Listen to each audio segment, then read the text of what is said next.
Hey, what's up, everybody? Welcome to my 9 Vibes video. What I'm actually going to do is I'm going to read from you a sermon that I wrote. When I say sermon, I am not talking about, it is not going to be any kind of judgment. It is not going to be any type of normal things that you would hear from a sermon. So I'm going to go ahead and just jump right into it. So those of you that know me know that I love science. When I first met the pastor at my church, the very first thing that we connected on was a t-shirt that I was wearing that says, "Science doesn't care what you believe." But what is science?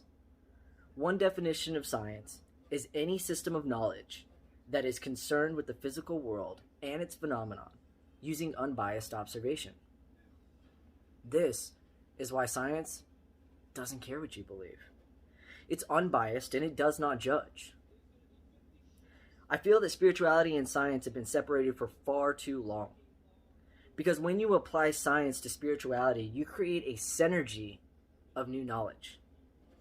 You gain new tools to break through the illusions of this life with logical conclusions.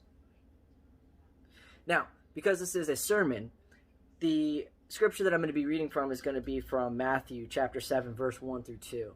And it's going to say, "Judge not, that you will not be judged. For with what judgment you would judge, you shall be judged. And with what measure you choose, it shall be measured to you again." The scripture was rehearsed often as I was growing up. Many said it basically as, don't judge so you don't get judged in the end, and don't judge so that others don't judge you. But when I applied logical thought to this quote, I saw another truth. Judge, lest ye be judged. You see, when you judge, you're not actually judging that person. You don't know that person. Everyone has a different path and a different walk in life, so how could you? To judge, you must place yourself in the person's shoes. But when you cannot truly understand them, you judge yourself for not understanding. Only for a short while can you judge yourself consciously. Soon, your judgment will become subconscious, and you will project negativity on autopilot. Where do you think negativity comes from? Negativity comes from fear. But here's something you may not have known. Fear is the letting go of logic, the willing release of reasonable patterns. But so it seems is love. Love is the letting go of logic, the willing release of reasonable patterns. Every decision, every thought, every action is fueled by one of these two energies, love or fear. Buddha said a miracle is shifting from a state of fear or a perception of fear to a state of love, and that will bring you peace. But what if there's more to that story? What if there's more to that message? What if he didn't just mean peace as in serenity, but peace as in a piece of the puzzle? Every time that you choose to see love in another person over your own fear, you see a piece of God.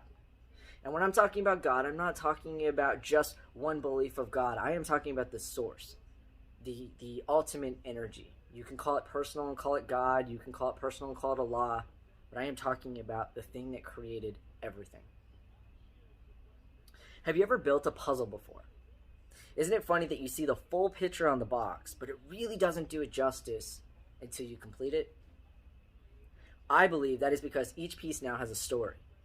Every piece started in the exact same place. Every piece started in chaos. But as you pick up each puzzle piece, you not only align it exactly where it was meant to be, but you place it exactly where it was meant to belong. You took chaos and you shifted it into order and beauty. When you stand back and you look at the end result, you no longer see chaos. You see art. You see how everything is connected. You see how everything is united. You see the bigger picture. When you choose love over fear, you see a piece of God. It was always there. You just couldn't see it. But when you change the way you look at the world that you look at changes. When you see God, you add another piece to the puzzle. You add to the art of life, which, as Buddha said, will bring you peace. So this upcoming week and during this election, when you see thoughts of fear and words of fear and actions of fear, remember, judge, lest ye be judged. Because to not judge is to understand, but to no longer desire to judge is to truly shift to love. No longer are we going to unite in an energy of fear. Now is the time to step up and step into an energy of love together. At the church that I attend, we have something that we say at the very end, when we're greeting people, and it says, I see who you truly are. A wonderful emanation of God. Brilliant in your own right. Divinely designed by God. And the reason that we say that is because we see God in everyone. And it's about time that united we stand on that. Thank you.